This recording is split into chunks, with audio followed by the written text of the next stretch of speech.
The Six-Day War started on June 5, 1967, and ended on June 10, 1967. The war was fought between Israel and its surrounding Arab nations. Before we get into the actual Six-Day War, let's talk about what happened before. Tensions have always been high between Israel and its surrounding Arab nations, specifically in the north, where Syria had been constantly shelling bombs into the northern area of Israel. In 1964, the Palestinian Liberation Organization was created, also known as PLO. PLO played a significant role in the Six-Day War. On April 7, 1967, Syria's increase in border village attacks led to an air fight between Israel and Syria.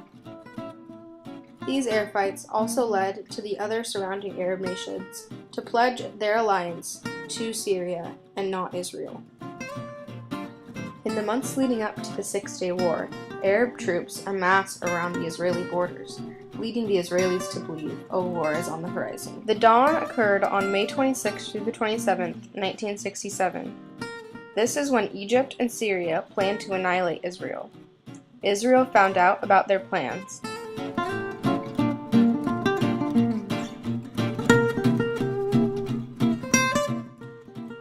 Minutes before the attack, America and the Soviets pressured President Nasser to call off the attack.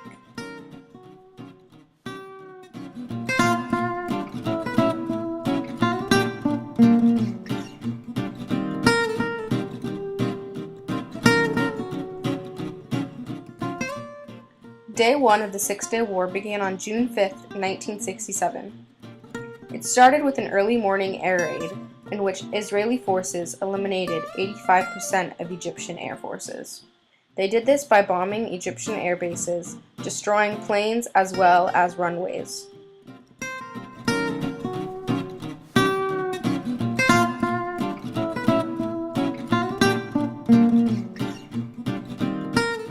After the air raids, Jordanian military began the land war.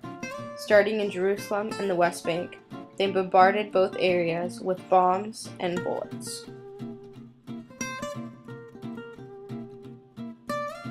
The second day of the war, June 6, 1967, the Israeli Defense Forces, also known as IDF, advanced into the Sinai Peninsula as well as the West Bank.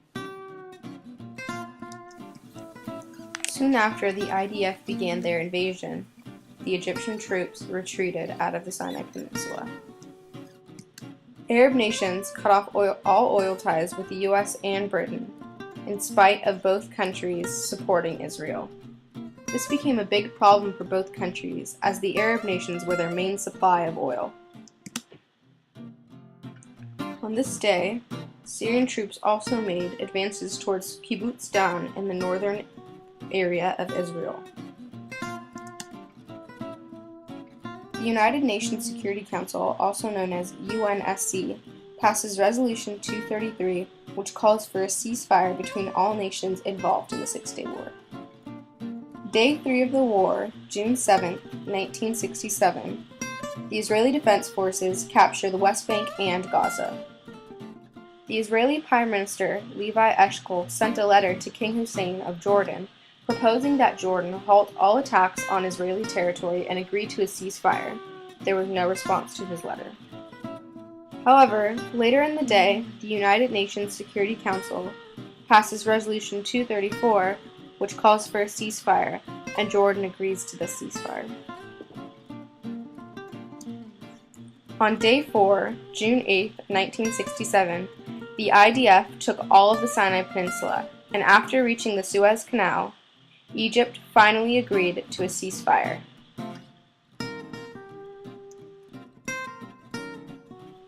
Also on Day 4, an American supply vessel, the USS Liberty, was mistaken by Israel as an Egyptian ship and was destroyed, killing 34 Americans and wounding another 174.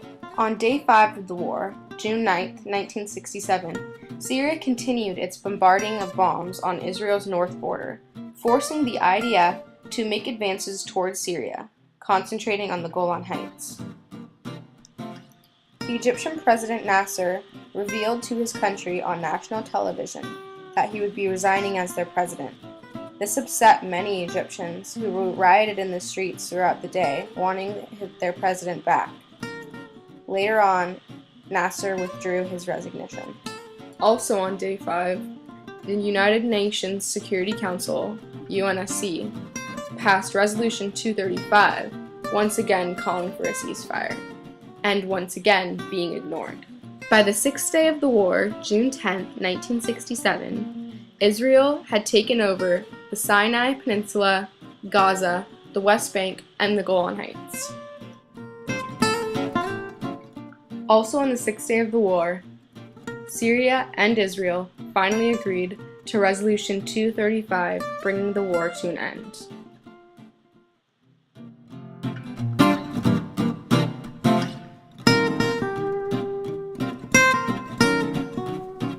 At the end of the war, the USSR, as well as other Eastern European nations, severed their diplomatic ties with Israel in order to keep their ties with their oil-supplying Arab nations intact. Arab nations lost between 15,000 and 20,000 soldiers throughout the Six-Day War, and Israel lost about 759. After the war, on April 25, 1982, Israel agrees to return the Sinai Peninsula to Egypt only if Egypt agrees to recognize Israel as an individual nation.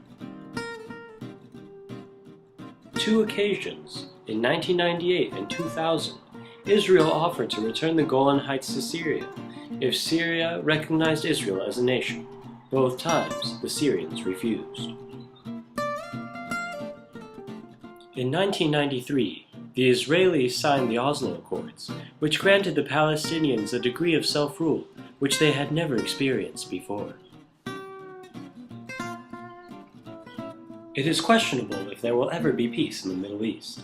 The violence continues and a solution is not on the horizon.